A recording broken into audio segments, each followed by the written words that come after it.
Welcome back, everyone. Once again, we have a woman you should absolutely know. I'm very excited to introduce you to Jolene Abbott from Ultraviolet. She is the CEO and founder of this wonderful marketing company. So tell us a little bit about what you do. Yeah, so it's great to be here. Thank you. Yes, I'm so excited. Me Yes, too. yes. So I have Ultraviolet Consulting. It's marketing consulting, and I work with typically with brands in lifestyle, consumer goods, sometimes like fashion, health, wellness, beauty. So it really runs the gamut. Yeah. But I started it because I was a CMO, a chief marketing officer, for many years. I actually started my career in public relations and then moved into marketing. Wow. Okay. And I noticed, even as I had the role as a CMO at a big company, that there were just so many brands that either weren't quite ready for a chief marketing officer, or they couldn't afford one, especially startups, like early startups, they couldn't afford a full-time CMO. Right. And I just saw this huge kind of white space to help companies, and especially like female founders. Right. Definitely big in the women empowerment for that. I love that. Likewise. I was like, how do we help them? Build out a marketing practice. Right, because that's a huge gap. Yeah. Because it's not inexpensive to have somebody do your marketing, create all of that. Exactly. That's a huge gap to fill for somebody. I love that. Okay, that's how it all started. Yeah, exactly. Like, it's everything from strategy, or even some brands that are a little bit more established. It takes a while to get to that level to need like a full-time C-suite. Sure. But I think like what I see a lot of companies start to think that they might need it because it just fills that gap. But then what happens is a lot of those executives end up doing kind of like mid-tier work, maybe even admin work, because their team isn't big enough to delegate.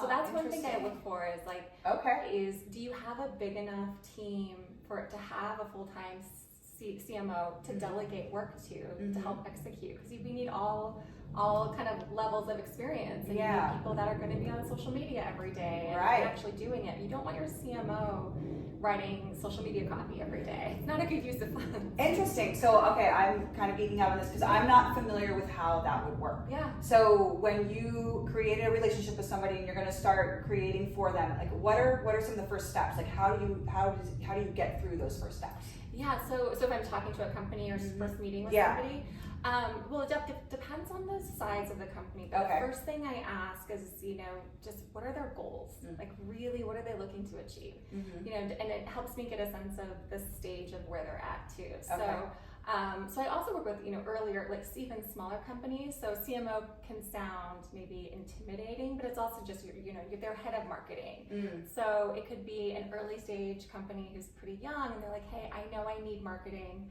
I don't know what I need. I haven't done it before. Help. And so that's one stage. And what do you tell those people? And then it's asking questions. Like, okay, so tell me about your company. How long have you been in business? And really get comfortable too. I need to know what are your revenue goals? If there's like a gap they want to fill. Right. If they are like, hey, I want to be profitable in a year, or I don't have a lot of foot traffic into my store. So I just ask a lot of questions to get a sense of what their goals are. So they might just need, if it's a local business, they might just need, awareness and foot traffic. And so it's really a huge like information gathering session in the beginning, but it can, be in a 30-minute call. Just depends on the type of company. I can kind of get a sense for what they're looking for and what they need. And then from there, it's starting to just drill down in specific areas. So one brand might have never done marketing and they're intimidated, so it could be a little education and like starting small and building a blueprint. Okay. So here's a blueprint for us to work with. But one thing that's really important is whatever I recommend or whatever I think that the brand might need, I also really want to ensure that there's enough budget to execute. So what happens is people will hire these consultants and experts, and then they do. It's expensive. And it can get expensive. Yeah. And then they're like, oh wait, I need a budget to create content. I need a budget for a social media manager, or I need a budget for ads. There's all these different pieces that come into play. So that's why building the proposal and the strategy with whomever I'm working with is so critical. I don't do it in a silo. I do it with them, because I'm like, this is a co-creation. We're mutually doing this together, and I want to make sure whatever I'm recommending is in line with what your goals are and like what problem we're trying to solve. Versus just like the buzzwords, being like, oh, I need social media. And I'm like, okay, well, let's break that down. Like, what does that mean? What does that mean exactly? Do you need social media? Right. Do you just need it because everyone else is doing it? Right. Or do you need, like, you know, like I said, like foot traffic into your store? Like, let's really get down to Sure. what that means. And I guess that's really different for everyone. So different. You know, what is the product they're selling? How long have they been around? You know, et cetera, et cetera. What do you find to be like one of the bigger challenges with doing something like that? It can be the education piece can be challenging, and I think even paring it down, because you know, people get so, and I do the same thing. You know, we feel like there's so many things that we can do with marketing, and people think we need to do it all. And in fact, I was just on a call earlier today with a woman who was like, well, I just need to post on LinkedIn every day for 30 days, and then I can test it. And I was like, back up. Like, why do you feel, she heard it somewhere, probably on Instagram or on LinkedIn or somewhere. Right. And so she just felt like, oh, I need to post every day and then test. I'm like, well, you know, let's back up. Like, why do you need to do this? What are you posting? What is it for? Like, what's the strategy? What's the goal? Yeah. So it's really, how do we pair it to the essentials and ask the right questions to then build a strategy to get those results. And it's hard. There's just so much out there. There's, you know, and everybody's looking at everybody else and what they're doing. And there's this part where it just seems like whatever that 30-day post or whatever it is really working for everyone else. Right. So it must obviously work for me too. Right. It doesn't really work that way. It doesn't, and there's so many places to show up, and you also have to know your customer, because your customer may actually not be on LinkedIn. Your customer may be somewhere else, or it may not even make sense. And there's just so many social platforms, and then there's new stuff popping up, and everyone needs to be on TikTok all of a sudden. And so it's overwhelming, especially for founders who are wearing so many hats, doing a million things. I was a founder. I know that role too. Right. I know the challenges. You're managing, you know, people sometimes, budgets, operations, product, supply chain. Who knows what it is? Yeah. And then it's overwhelming. And so absolutely. it can be kind of hard, you know, therapist. Well, I think that a lot of, probably almost every career that deals directly with people and something that they're growing or managing or whatnot is part therapy. Yeah. It is walking them through there and keeping them calm. You relate. Right, and puzzling through and coming up with solutions. Yeah. How long have you owned your own company doing this? So I started last year. Oh, wow. So it's pretty new. Wow. I was the founder and CEO of a wellness startup. Okay. That was owned by a parent company, and unfortunately they closed our doors, and it was tough. I was going to say that must have been It was disappointing. tough. It was my baby. It was, you know, the dream job, and we have those moments in our life where, like, I finally made it. Yeah. I made it. This is it. This is what I'm going to do for the rest of my life, and we're going to, you know, IPO or get acquired. I mean, we were on such a big track and had an incredible team, and even my employees, everyone was like, we kind of thought this is our last real job. Right. And so it did feel like the rug was pulled out from under me overnight, and it's like, where do I go from here? Right. You open up and you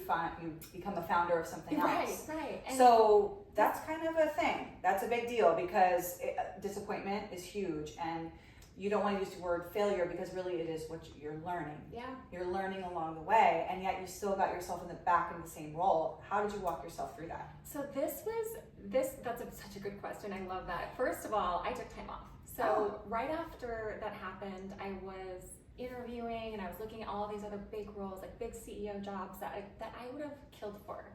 And I started turning things down because, one, I was burnt out, and two, I was going through like a grieving process, and I hired this amazing coach. She was actually in Palm Springs, but she was like, this is a type of grief, and you have to work through it. She's like, your whole kind of world and your livelihood and your dream was just kind of pulled away, and I didn't really think about it like that, but then when she did, I'm like, I feel that's what I'm going through. So I just took time off, and I needed to breathe and realign of like what my heart wants to do. Like, is this really what I want to do, or is this just what I thought looked good or sounded interesting? So there's a lot of deep work, deep kind of soul searching, and it changed my whole perspective on work and career, because I had to separate my personal identity of Jolene from a title and a job.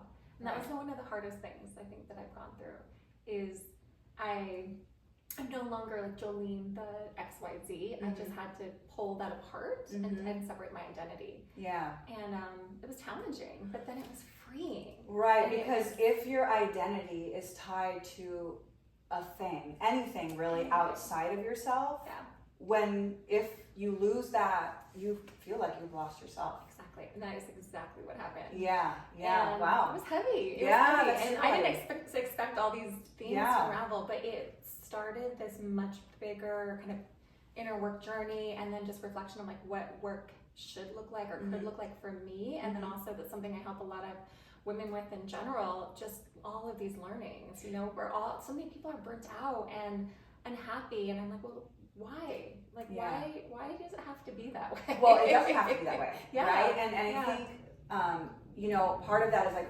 women in particular, their identity is tied oftentimes. If they're a mother, it's directly tied to that. If they're not, it might be directly tied to that, right? But it's not something that we're taught, like, who are you outside of everything else? Exactly. So after experiencing that, you can really help these other women walk through that at a higher level because you came from there. Exactly. Yeah, I love that. It's such a game changer. And then you really come from, like, it sounds kind of cheesy, but it is like a heart-centered work. And and it's prompted me to want to do other things too. So I started Ultraviolet Consulting. It was interesting. It was like one day I went on a hike, it was in the desert, went on a hike, it was a Sunday, and I just sat at my computer and I opened my laptop and I'm like, I feel ready. I feel ready. But I had to wait, and that's the hard part. Is like, you know, I need to make money and livelihood and we're achievers and I want to do things. I'm like, no, I just have to kind of go through this. And then I woke up and I was ready, and I wanted to start consulting and really doing what I love, like taking the parts of marketing that I love and also building a strategy that works for founders, having been in that role. Right. And I knew I wanted to work truly and solely for myself. And there aren't many ways that you can do that. That last company, I still had a parent company. Sure. Even if you're a CEO, you have a board, and yes, I have clients, but it's different. I own my company, and I needed that at this stage in my life. I really needed that autonomy. So that's why I wanted to go that route. I love that so much. So it's been a year, a little over a year. And how's it been going? I mean, because building a business, it's not like you're from the ground up. You had people who knew you and all of those things. But building a business and putting out there, like, now I'm doing this on my own, it takes some time. It takes a lot of work. How is it going now? You're in. You know, I will say the feedback from my network, and when I started talking about this, they're like, oh my gosh, you have a huge network. And I do. And I love people. I have a lot of friends and colleagues, but it was so much harder than I thought. So much harder because of what I do. A lot of times there are in-house people that are already doing it. So finding that right company, who has budget, who's ready, who needs what I'm providing, like that perfect fit, all of those little pieces, was more challenging than I thought. A lot of times in my industry, certain areas like PR and social media are outsourced, or maybe graphic design. There's things that we typically would outsource for, but a fractional CMO is just not quite as common, and so it was a good humbling experience. But then I got referrals. And all of my it's all about we've had a few conversations. I'll tell you what, when you get a referral, you know you've done a good job. I like that. Why? I never thought of it that way. 1000%. Why would anybody refer you if they didn't feel like you did a great job? And you know, in my business, people need something. They might need a painter, they might need a trash haul, or whatever it is. And I will refer anyone one time, but I will tell you, I won't refer you twice if you did not produce the way that you need to, right?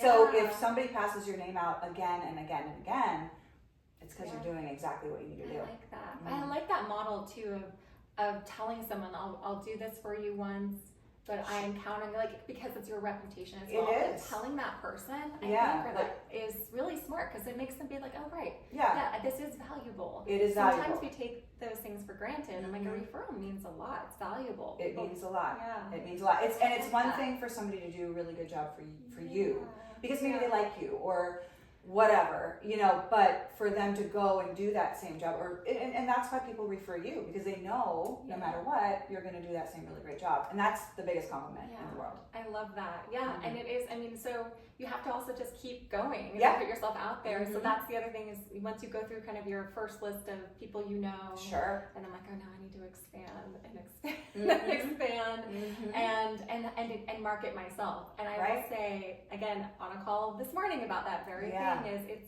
it's a whole nother ball game to market yourself, especially when that's what you do for a living. Right. Because you can get caught up in this perfectionism, and I'm like, oh, I'm marketing myself as a marketer. I don't like the way have to this be looks. perfect. I don't like the way I sound. Yeah. Whereas you wouldn't be nearly as hard on someone else. Not at all. That's a whole, Not right, at all. Christina?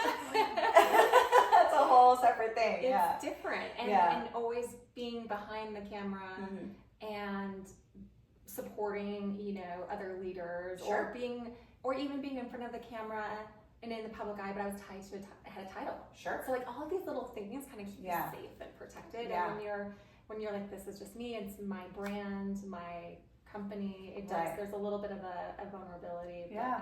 But again, like, these are all things, there's so much out there to work through it, and I worked through it. And it feels good. Like, oh, I got through that. I did that. Yeah. Right. And like how much you learned and grew along the way. Yeah. And so if for some reason this didn't work out, how you would be easily set up to find something else, because now your identity is not Ultraviolet. It's Jolene. Yeah. Yeah. And it feels and then it also freed me up to start really like finding my purpose. And I don't even say I want to find. I already kind of always knew deep down what it was, but it needed to be uncovered. I don't think we really find it. I think we just have to discover it through trying things. And so I did figure it out. I figured out what I wanted to do, and it really is how to just supporting women in business, and how to be a catalyst for change to help other women become the CEO of their lives. Right. That's what it's all about. I love that. And so part of that is through Ultraviolet, through marketing, but part of it's going to be through some other things. That you do public speaking and things like that. Tell us a little bit about that. Exactly. I just like that's what lights me up. So it's that we hear this all the time, but then until you finally do it and it clicks. Yeah. You know, it's like follow your energy. Yep. What lights you up. Sure. And I would pay attention to that, but sometimes I'm like, I don't know. I'd be drained from work. I'm like, I'm not sure what it is. And it took time. Yeah. It took time. I was the late bloomer. Yeah. But so what? Yeah. Right? Like, exactly. That was another thing I had to work through. That same thing. What if you never, it's like, better late than never is so cheesy, but it's so true. Like, what if you had never bloomed? What if you had never chosen to take the hike in the desert and sat down at your computer and finally you were there and ready to do it, you know? Exactly. It's such a process, and I think people don't understand that part of the process is loss, and it is struggle, and it is self-doubt, and it is questioning what the fuck you're doing every day. That's part of the process, right? And then it really is like this every day. Yes, and then sometimes and then you're like this, and then it's really more like this. Yeah. You know what I mean? The dips, you're always gonna have the dips. Yeah. They're always gonna be there. You can't change it. You like react all the time, but you react different, and you don't. It's not so much. It's not so low. Yeah. You know, and exactly right. Yeah. So that's what I think that we've learned along the way too. Yeah, that's exactly. I love that. It is, and it's just it's like kind of that wholeness. It's just being like I'm perfectly whole as I am, and I have this career, and I do this. Yeah. And so allowing that space to explore, but yeah, once I gave myself that time and and I was like, I'm okay with it, and it's just going to. It is what it is. It's going to just take that time to kind of unravel or reveal itself or whatever, and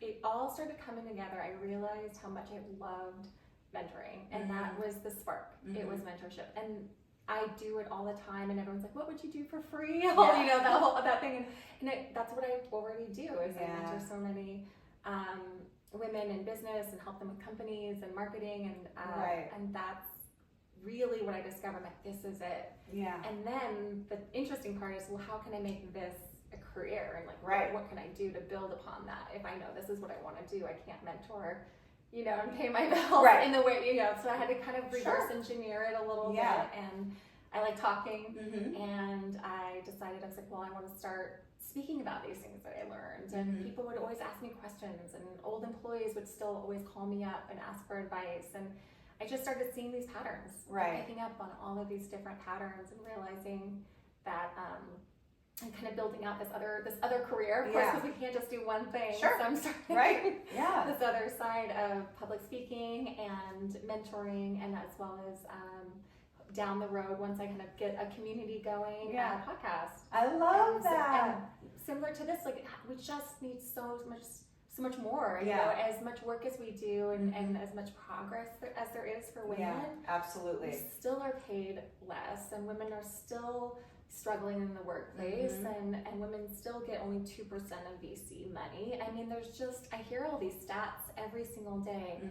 and I'm like, wow, I thought we haven't come as far Right. as I thought we would have by now. Sure. There's Seeing still so there's much. still a road to go. You know, Yeah. so but things like this, or you know, creating like a space for women to brainstorm, to find out. That's why it's so important to share your successes and Yeah. share how you got there, and Yeah. and the learning moments. Oh, Let's not call them failures, Yeah. and the learning moments. Yeah, Because- all the teachable moments for Because sure. it's the fear of the learning moment that people falter, and they decide they're not going to do it because they don't know what it looks like. Well, Yeah. you know, I was we there. just have to push through that. Yeah. It's so true. So if Yeah. somebody wanted to, you know, reach out to you and learn about either the mentoring or just marketing, what's the Yeah. best way to do that? LinkedIn and Instagram, probably Okay. the best ones. So Okay. LinkedIn, very easy, Jolene Abbott. Mhm. Instagram, Jolene Abbott, or UV Consulting Okay. on Instagram. So DM me there. Yeah. Always on LinkedIn too. Yeah. It's fun. I like that. It's a good social platform. Yeah. Those are two best spots for right Yeah. now. So, what was some of the best advice that maybe you've been given over the past few years that Yeah. just sticks with you when you need it the most? Yeah, that one, it comes to me instantly. It Mm. is a mentor of mine who, he is just this incredible, he was successful CEO and executive, known him for many years. And one day he told me, he was like, Jolene, he's like, my best advice that I tell everyone is always take the meeting. Oh, And yes. I don't know why it like stuck with me, and it has stuck with me ever since, and it has served me so well. Mm. And I get, you know, some pushback here and there, but I'm like, Mhm. yes, you have to be smart with your time, and Sure. you have to have a sense of like some sort of gauge to evaluate if someone's there just to fully, you know, Right. suck your time away. Right. But in general, I've heeded that advice, and sometimes when I haven't wanted to take a meeting, I hear it. I hear him say it in my Ah. head. It's like, Jolene, always take the meeting. And I do, and it's served me well, because you Mm. never know what's going to happen 2 or 3 years down the road. Right. Where that person's going What to that be. connection could manifest into. No Yep. idea. And time again, it proves to be right, and it works. I and love it's helped that. me and build connections, even if it's one piece of, you know, one little thing I get from them, or if it's a way for me to Mhm. support them. Yeah. It's not always about getting, right? No, So it's no, like, it's even not. if I can help them Exactly. with something, Exactly.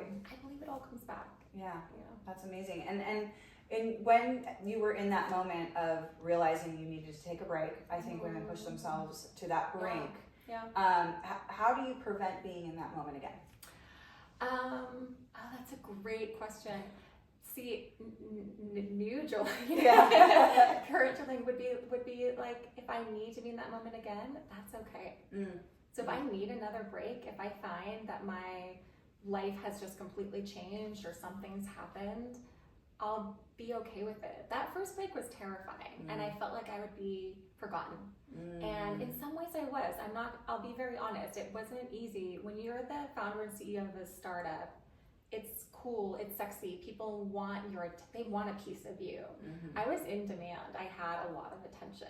Mhm. And when I wasn't in that role anymore, the phone definitely slowed down, and I did disappear a little bit. So I'm not gonna, you know, sugarcoat it, that does happen. And Right. when you kind of lose this big kind of glamorous job. Sure. But then it was all of the work where I'm like, that's okay. I'm building something else, and I will find the right community that wants to support me. So I think it's just, if that's what I need, what needs to happen, I will be okay with it. Right. I will say, just everyone needs to save and have a good savings, because you can't do it if you have no savings. And I was really lucky that I had saved money. It's called, a lot of people call it like the FU fund. Yeah. You've got to have that built up, and now it's so much longer than it used to be. Even if you lose your job and you can't find, whether it's intentional or not. Right. I didn't plan on taking that break. Sure. But having some savings, whatever you can do, because that time away from work changed my life. I mean, it's not often you can say things like that, but it really did. And such a gift. Yeah, it really is a gift. That's amazing. Anything that you'd like to say that maybe we haven't said yet? You know what? I have, I guess, an ask of whoever's watching this. I would say, I can look at I would say if you have an opportunity to kind of give back or mentor someone else, even if it's just in a small moment, I really want to help create this, like, similar to what you're doing here. I love this. It's like creating a cycle of service. Yeah, I love that. Always want to give back, and so whenever I'm mentoring someone or talking to a young woman or even an executive, and I'm not getting compensated, that's my only ask, is that they give the same amount of time back. So if I meet with them for an hour, and it doesn't even have to be mentorship, you could go volunteer somewhere. Sure. But just like give that time back. I love that. So that's our challenge. Speaks to our heart for sure. I appreciate it so much. Thank you so Thank much. you. Oh, this was amazing. Yes. This is so fun. I can Thank talk to you you for I hours. know. Until next time. Thank you. That was